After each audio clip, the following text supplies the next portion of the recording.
تو آج ہم ایک ایسی شخصیت کی کہانی میں گہرائی سے اتر رہے ہیں جن کا نام تو اسماعیل بن موسیٰ مینک ہے، لیکن دنیا بھر میں لوگ انہیں مفتی مینک کے نام سے جانتے ہیں۔ جی، اور کروڑوں لوگ۔ ہمارے پاس جو مواد ہے وہ اصل میں ان کی زندگی کا ایک مکمل خلاصہ ہے، اور ہمارا مقصد ہے کہ اس معلومات کی روشنی میں سمجھیں کہ آخر یہ شخصیت ہے کیا۔ ایک طرف زمبابوے کے گرینڈ مفتی امن کے دائی، اور دوسری طرف ایک متنازع شخصیت جن پر پابندیاں بھی ہیں۔ بالکل۔ چلیں ذرا گہرائی میں اتر کر دیکھتے ہیں کہ مفتی مینک کی کہانی اصل میں ہے کیا۔ اور یہ کہانی واقعی بہت دلچسپ ہے، کیونکہ اس میں کئی تضادات نظر آتے ہیں۔ ایک ہی شخص کو لاکھوں لوگ محبت کی نظر سے دیکھتے ہیں، ان کے لیکچر سنتے ہیں، جی، لیکن کچھ حکومتیں انہیں اپنے معاشرے کے لیے آپ کہہ لیں ایک خطرہ سمجھتی ہیں۔ یہ کیسے ممکن ہے؟ صحیح۔ ہمارا کام یہاں کوئی فیصلہ سنانا نہیں، بلکہ جو ذرائع میں معلومات ہے ان کو جوڑ کر ایک واضح تصویر پیش کرنا ہے، تاکہ سننے والے خود اپنی رائے قائم کر سکیں۔ تو پھر بالکل شروع سے شروع کرتے ہیں۔ ان کی پیدائش ہوئی 1975 میں روڈیشیا میں، جی، جو اب زمبابوے ہے، اور شہر تھا سالسبری، جی، جسے اب ہرارے کہا جاتا ہے۔ مجھے جو بات سب سے زیادہ حیران کن لگی وہ ان کا خاندانی پس منظر ہے۔ اچھا۔ ان کے والدین بھارتی گجراتی نژاد ہیں جو زمبابوے میں آباد ہوئے۔ تو ایک ہی خاندان میں افریقہ اور جنوبی ایشیا دونوں ثقافتیں جمع ہو گئی۔ بالکل، اور یہی ثقافتی امتزاج ان کی تعلیم میں بھی نظر آتا ہے۔ انہوں نے ابتدائی دینی تعلیم تو اپنے والد سے حاصل کی، قرآن حفظ کیا، عربی سیکھی، لیکن اس کے بعد ان کا جو تعلیمی سفر ہے وہ تو 3 براعظموں پر ہے۔ جی بالکل، ہرارے کے سینٹ جانز کالج سے سینئر اسکول کی تعلیم، جو ایک مغربی طرز کا ادارہ ہے۔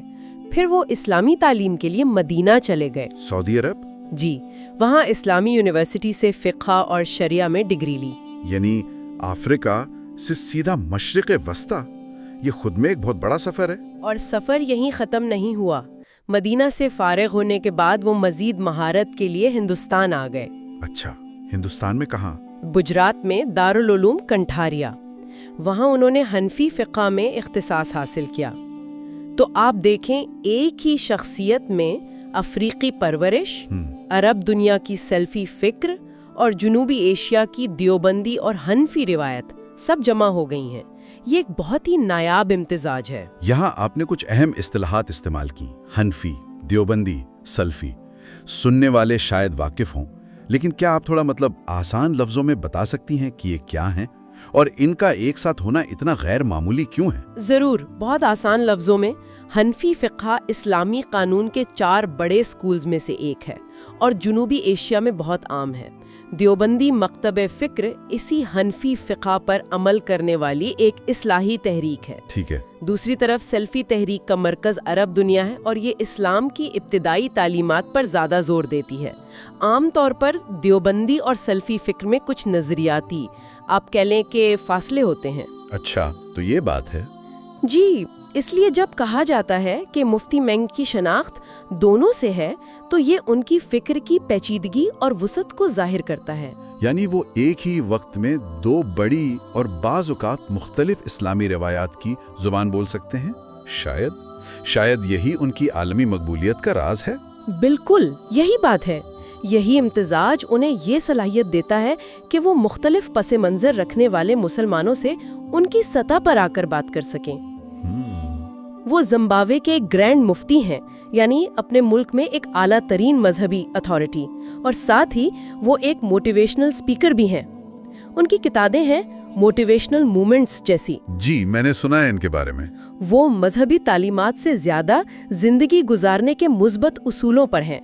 یہ انداز انہیں نوجوان نسل میں بے حد مقبول بناتا ہے، اور اس مقبولیت کو عالمی سطح پر مانا بھی گیا ہے۔ ہمارے ذرائع بتاتے ہیں کہ انہیں 2010 سے لگاتار ہر سال دنیا کے 500 با اثر ترین مسلمانوں کی فہرست میں شامل کیا جا رہا ہے۔ جی، اور یہ کوئی چھوٹی بات نہیں ہے۔ بالکل نہیں۔ یہ فہرست صرف سوشل میڈیا فالوورز کی بنیاد پر نہیں بنتی۔ جو ادارہ یہ فہرست جاری کرتا ہے وہ ثقافتی، نظریاتی، سیاسی، ہر طرح کے اثر و رسوخ کو دیکھتا ہے۔ صحیح۔ تو 1 دہائی سے زیادہ اس فہرست میں رہنا اس بات کی علامت ہے کہ ان کا اثر گہرا اور پائیدار ہے۔ इसके अलावा उन्हें फिलिपाइन से एजाजी डॉक्टरेट भी मिली है और 2015 में ग्लोबल लीडरशिप अवार्ड भी। समाजी रहनुमाई में एजाजी डॉक्टरेट, ये दिलचस्प है। इससे जाहिर होता है कि उन्हें सिर्फ एक मजहबी आलिम नहीं बल्कि एक समाजी रहनुमा के तौर पर देखा जा रहा है। बिल्कुल।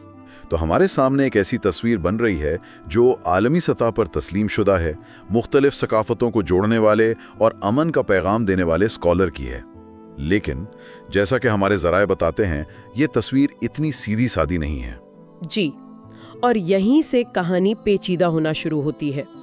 एक तरफ उनका वाज़ेह पैगाम है जो वो बार बार दोहराते हैं। वो दहशतगर्दी की खुली मजम्मत करते हैं। उन्होंने मालदीव जैसे ममालिक में जाकर मजहबी इंतहा पसंदी को रोकने में मदद का वादा किया है। वो मुसलमानों और ईसाइयों में हमाहंगी की बात करते हैं। जी, वो कहते हैं कि हम सब आदम की औलाद हैं। बिल्कुल। यहाँ तक कि ट्रिनिडाड और टोबैगो के एक रुकने पार्लियामेंट ने तो उन्हें अमन और इफ़हाम व तफ़हीम की बैनुल अक़वामी रोशनी करार दिया। ये बहुत मजबूत अल्फाज हैं। लेकिन फिर हम 2017 में सिंगापुर हुकूमत का फैसला देखते हैं जिसने उनके मुल्क में दाखिले पर पाबंदी लगा दी। जी, ये एक बहुत बड़ा तजाद है। एक तरफ अमन की बैनुल अक़वामी रोशनी और दूसरी तरफ एक मुल्क कह रहा है कि आप हमारे लिए खतरा हैं। बिल्कुल। और सिंगापुर हुकूमत ने इसकी वजह भी वाज़ेह तौर पर बयान की। उनका कहना था कि मुफ्ती मेंग के ख्यालात सिंगापुर के कसीरुल सकाफती माशरे के उसूलों से मुताबिकत नहीं रखते। अच्छा। खास तौर पर उनके एक बयान का हवाला दिया गया जिसमें उन्होंने मुबैयना तौर पर कहा था कि मुसलमानों का दूसरे मज़ाहिब के मानने वालों को क्रिसमस या दिवाली पर मुबारकबाद देना तौहीन मजहब है। तो ये एक मखसूस बयान था जिस पर कार्रवाई की गई। सिंगापुर इस मामले में बहुत हसास है। जी, सिंगापुर की वजारत दाखिला ने इसे तफरीका अंगेज और इंतशार पसंद तालीमात करार दिया, लेकिन इस पर मुफ्ती मेंग के इदारे की तरफ से भी रद्द-ए-अमल आया। क्या कहा उन्होंने? जिम्बाब्वे में उनकी जो मजलिसुल उलमा है, उन्होंने इस पाबंदी पर अफसोस का इजहार किया और एक बहुत अहम नुक्ता उठाया।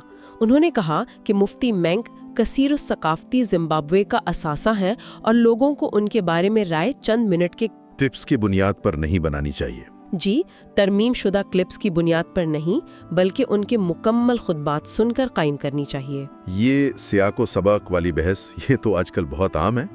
हर कोई कहता है कि मेरी बात को सियाको सबक से हटकर पेश किया गया। बिल्कुल, और हमारे ज़राए में मुकम्मल बयान का मतन तो नहीं है, लेकिन ये तनाज़ा इस बुनियादी मसले को ज़रूर उजागर करता है कि डिजिटल दौर में असल पैगाम को कैसे समझा जाए। और ये मामला सिर्फ सिंगापुर तक नहीं रहा है ना? जी नहीं, नवंबर 2018 में डेनमार्क की हुकूमत ने भी उनके मुल्क में दाखिले पर 2 साल की पाबंदी आयद कर दी।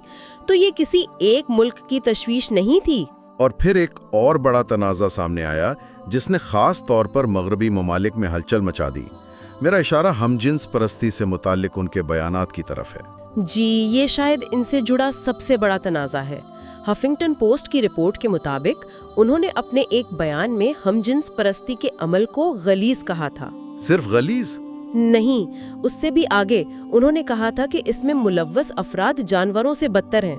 ओहो, ये तो बहुत सख्त अल्फाज हैं। बहुत ज्यादा। और इन ख्यालात की वजह से 2013 में बरतानिया का उनका एक तयशुदा दौरा शदीद मुतासिर हुआ। ऑक्सफोर्ड, लीड्स, कार्डिफ समेत 6 बरतानवी यूनिवर्सिटियों ने उनके प्रोग्राम मंसूख कर दिए। यूनिवर्सिटियों का प्रोग्राम मंसूख करना ये जाहिर करता है कि वो इसे सिर्फ एक मुख्तलिफ राय नहीं बल्कि नफरत अंगेज तकरीर के तौर पर देख रहे थे।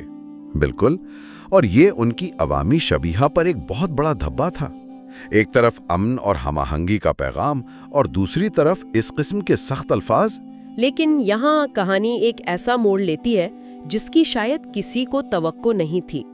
वो इस मामले पर सिर्फ अपने बयान का दिफा नहीं करते रहे। जी, और ये उनकी कहानी का सबसे गैर मामूली और मेरे ख्याल में अहम हिस्सा है। कुछ अरसे बाद मुफ्ती मेंग ने हमजिन्स परस्ती से मुताल्लिक अपने उन बयानात को न सिर्फ वापस लिया बल्कि उस पर बाकायदा वजाहत भी दी। अच्छा?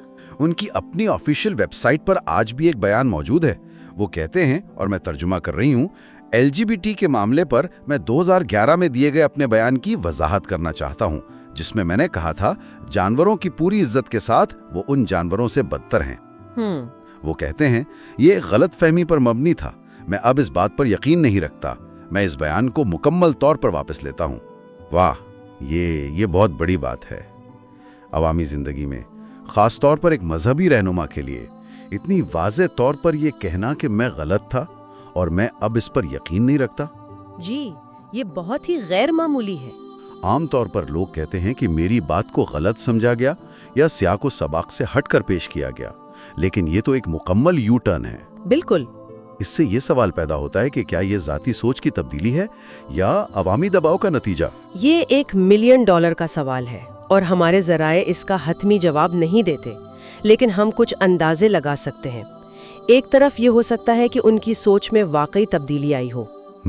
दूसरी तरफ ये भी मुमकिन है कि जब बरतानिया की बड़ी यूनिवर्सिटियों ने उन्हें प्लेटफॉर्म देने से इनकार किया, पाबंदियां लगीं, तो उन्हें एहसास हुआ कि इस किस्म के बयानात उनके आलमी मिशन के लिए नुकसानदेह हैं। शायद एक अमली फैसला हो या शायद दोनों का इम्तिजाज हो। जी, हकीकत अक्सर स्याह और सफ़ेद नहीं होती, लेकिन इस इक़दाम के नताइज क्या हुए, ज़राए इस पर तफसील से बात नहीं करते, लेकिन ये वाज़ेह है कि इसने उनकी शख्सियत को मज़ीद पेचीदा बना दिया है।